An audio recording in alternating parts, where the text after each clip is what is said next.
السلام علیکم ورحمۃ اللہ وبرکاتہ۔ اللہم صلی علی سیدنا محمد وعلی آل سیدنا محمد وبارک وسلم بعدد کل شیء معلوم لک۔ عزیزان گرامی، فیس بک پہ نظر سے ایک پوسٹ گزر گیا اور پوسٹ یہ تھا کہ شیخ علی حجویری، شاہ عبداللطیف بٹائی، عبداللہ شاہ غازی، میاں میر لاہوری، سلطان باہو صاحب، بہاؤالدین زکریا یا بابا فرید، شیخ عثمان ورمندی وغیرہ رحمۃ اللہ علیہم اجمعین، کن بزرگان دین میں کون مفسر قرآن تھے یا محدث تھے؟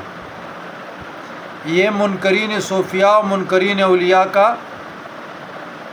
ینگ جنریشن کو گمراہ کرنے کے مختلف حرم ہے۔ تو سوال یہ کیا گیا کہ بینوا و توجہ۔ الجواب، عزیزان گرامی، قرآن کریم فرقان حمید اور احادیث مطہرہ میں کہیں بھی یہ نہیں ہے کہ تقوی کا معیار یا ولایت کے لیے شرط محدث ہونا ہے یا مفسر ہونا ہے۔ ٹھیک ہے جی؟ تو لہٰذا 1,24,000 یا انگنت صحابہ کرام تھے، لیکن جب ہم علوم القرآن کا مطالعہ کرتے ہیں تو الاتقان فی علوم القرآن میں علامہ جلال الدین سیوطی رحمۃ اللہ علیہ اور دیگر علماء کرام سے یہ روشنی ملتی ہے کہ صرف 10 صحابہ کرام مفسر قرآن تھے، اور ان 10 میں 2 خاص تھے۔ ایک مفسر قرآن یعنی تنویر المقیاس، تو ابن عباس رضی اللہ تعالیٰ عنہ، اور ایک مفسر قرآن جناب امام المشارق والمغارب سید الاولیاء و خاتم الاولیاء علی ابن ابی طالب علیہ السلام۔ تو کیا آپ یہ کہیں گے کہ یہ جو اور جتنے صحابہ کرام گزرے ہیں وہ زمانے کے ولی نہیں تھے، وہ تقوی پہ فائز نہیں تھے، وہ ولایت پہ فائز نہیں تھے؟ اسی طریقے سے قرآن مجید فرقان حمید میں ولی کا لفظ کتنی تکرار کے ساتھ آیا ہے؟ ان جاہلوں کو کوئی کیسے سمجھا دے کہ تقوی کا معیار ان اکرمکم عند اللہ اتقاکم وَلَقَدْ كَرَمْنَا بَنِي آدَمَ، قرب خداوندی کا معیار جو ہے وہ اللہ نے بتا دیا کھول کر۔ سورہ بقرہ پہلا پڑھیں، اللہ کو ماننا، اللہ کے رسولوں کو ماننا، ملائکہ کو ماننا، روز آخرت کو ماننا، انبیاء کو ماننا، یہ ایمان ہے۔ 5 وقت نماز پڑھنا اور قرب نوافل کے لیے، قرب الہی کے لیے نوافل پڑھنا، اور مسنون اذکار جو احادیث مطہرہ میں آیا ہے، یہ معیار تقوی ہے۔ یہ کیسے جاہل لوگ ہیں؟ اب میں نے اس پہ ولی کے ان کے تقوی پہ اور 7 صحابہ کرام کی پوسٹ کر لیا، وہ کہ جی یہ کاپی پیسٹ۔ میں نے کہا چلو یہ تو کاپی پیسٹ ہے، لیکن یہ جو مضامین لکھے گئے ہیں یا اخذ کیے گئے ہیں اور اس کو ترتیب و تصحیح کے ساتھ ہم نے آپ کو جواب دے دیا، اور آپ کا دل چھلنی ہو گیا، سینہ آپ کا چھلنی ہو گیا، تو جس عالم دین نے یہ مضمون لکھی ہے، جہاں پہ یہ انجینئر مرزا کے جو فتنہ گروں کے شوشے اور سوشل میڈیا پہ لوگوں کو ڈیٹیکٹ کرتے ہیں، تو ہم نے کہا کہ چلو کاپی پیسٹ ہے، یہ جو ویڈیو بھی اپلوڈ ہوگی وہ بھی کاپی پیسٹ ہوگا، وہ بھی جو نا پیر غلام علی شاہ کا شکل نہیں ہوگا، وہ اس کی بولی نہیں ہوگی۔ یہ مجھے یہ بات آئی کہ کافی سالوں پہلے بات ہے، شیخ الاسلام ڈاکٹر محمد طاہر القادری کے بارے میں ایک 2-3 دن کا ریٹائر جسٹس ہے، نام نہیں لینا چاہتا، آج کل پھر ڈاکٹر صاحب کے بڑے قریب ہیں، اس نے اس کی شان میں وہ گستاخی کی، وہ برا بلا کہا کہ یہ کتاب ہے، اس کے لیے کوئی اور لکھ رہا ہے، یہ ہو رہا ہے، میرے سامنے اس کا نام نہیں لینا۔ میں نے کہا بات یہ ہے کہ آپ کی دشمنی کس حیثیت سے ہے؟ یہ جو وہ تقریریں کر رہے ہیں وہ بھی اور لوگ کر رہے ہیں، جو نوٹس بنا رہے ہیں وہ بھی اور لوگ کر رہے ہیں۔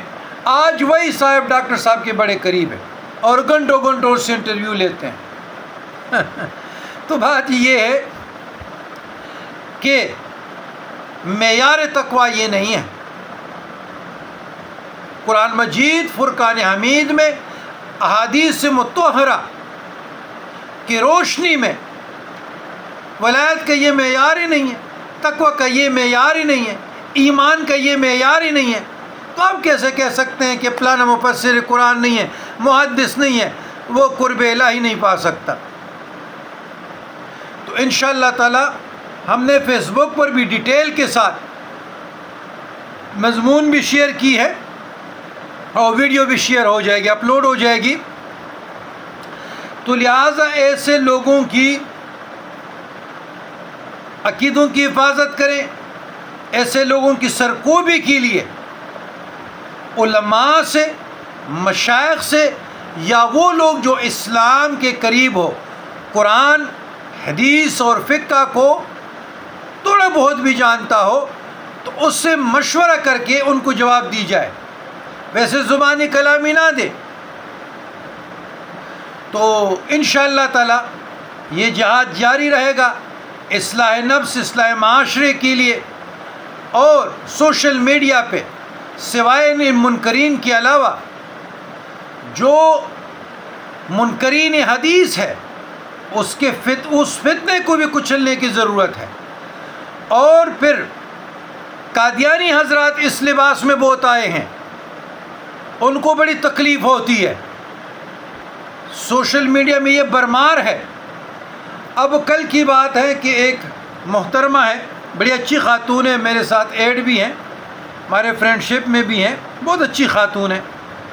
تو اس نے گروپ بنایا، ہم نے بھی جوائن کیا، اس نے بھیجا تھا۔ تو وہاں پہ نکاح کی مرضی کے متعلق ہماری پوسٹ شائع ہو گئی کہ لڑکی کی مرضی کے علاوہ نکاح باطل ہے قرآن و سنت کی روشنی میں۔ تو جہاں ولی شرط ہے وہاں لڑکی کی رضامندی بھی شرط ہے، کنواری لڑکی کی۔ تو انہوں نے اس پہ رد کیا تھا۔ اب ان جاہل لوگ ہوتے ہیں کہ یہ فقہ جی کیا ہوتا ہے، پھر ہم نے اس کو دوبارہ اس پہ ٹیکس کیا کہ فقہ کی تعریف، فقہ کیا ہے، فقہ کی تعریف کیا ہے، اور یہ فقہاء کرام کس کو کہتے ہیں؟ یعنی قرآن کو کہتے ہیں نص اصول میں، اور تعلیمات مصطفیٰ صلی اللہ علیہ وسلم کو شارع کہتے ہیں۔ تو نص، شارع، اجماع اور قیاس، تو وہ باریک بینی سے مسائل کو اخذ کرنے کے لیے اس میں سوچ بچار کرتے ہیں قرآن و سنت کی روشنی میں، وہ تفقہ فی الدین کرتے ہیں اور مسلمانوں کو آسانی دیتے ہیں، یہ فقہ۔ تو ایسے جو بدبخت لوگ ہوتے ہیں، ایسے جو جاہل لوگ ہوتے ہیں، جس کا قرآن سے واسطہ نہیں، جس کا حدیث سے واسطہ نہیں، فقہاء کرام سے واسطہ نہیں، مطالعہ سے واسطہ نہیں، تعلیمات صوفیہ کرام سے دور دور تک تعلق نہیں، اور یہ جاہل علمی معاملات میں دخل اندازی کریں گے، علمی معاملات میں فتویٰ زنی کریں گے، خود بھی گمراہ ہوں گے اور لوگوں کو بھی گمراہ کریں گے۔ تو ان کی سرکوبی کے لیے اجتماعی ضرورت ہے، فرد واحد کی نہیں۔ ہم تو اپنا کوشش کر رہے ہیں اصلاح نفس، اصلاح معاشرے کے لیے، آپ لوگوں کا بھی حق بنتا ہے کہ عقائد کی حفاظت کے لیے، ایمان کی حفاظت کے لیے آپ ایسے لوگوں کی بےخبونی کریں۔ آپ عالم نہیں ہیں، میں نے پہلے کہا، آپ اس کو کاپی کر لیں، ہمیں بھیج دیں، میسنجر پہ بھیج دیں، واٹس ایپ پہ بھیج دیں، ہم جواب دیں گے انشاءاللہ تعالی۔ ہم کس لیے بیٹھے ہیں؟ ہماری ٹیم اس کو واچ کر رہی ہے ان معاملات کو، اور پھر قرآن و سنت کی روشنی میں، بزرگان دین کی تعلیمات صوفیہ کرام کی روشنی میں، اور جو فقہی مسائل ہیں انسائکلوپیڈیا فقہ فقہاء کرام کی روشنی میں کوشش کریں گے انشاءاللہ تعالی کہ ہم آپ لوگوں کی تسلی و تشفی کریں. اور اس کے لیے 24 گھنٹے الحمدللہ سوشل میڈیا میں ہماری ٹیم ایکٹیو ہے، وہ ہمیں توجہ دلاتے ہیں. وہ مجھے میسنجر پر بھی، وہ مجھے مثلا اسنیپ پر بھی، وہ مجھے انسٹاگرام پر بھی، وہ مجھے واٹس ایپ پر بھی، وہ مجھے ای میل پر بھی وہ کر لیتے ہیں. جب ہمیں موقع ملتا ہے تو پھر ہم جواب دیتے ہیں. تو یہ اجتماعی ذمہ داری ہے، فرد واحد کی نہیں، ہمارے ساروں کی ذمہ داری ہے کیسے نام نہاد لوگوں کا قلم کلا کیا جائے علمی دلائل سے. حوصلہ شکن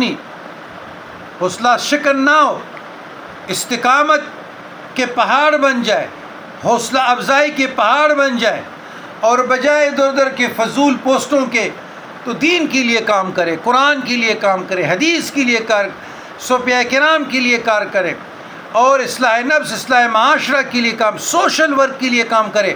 اللہ نے آپ کو اچھا پلیٹ فارم دیا ہے.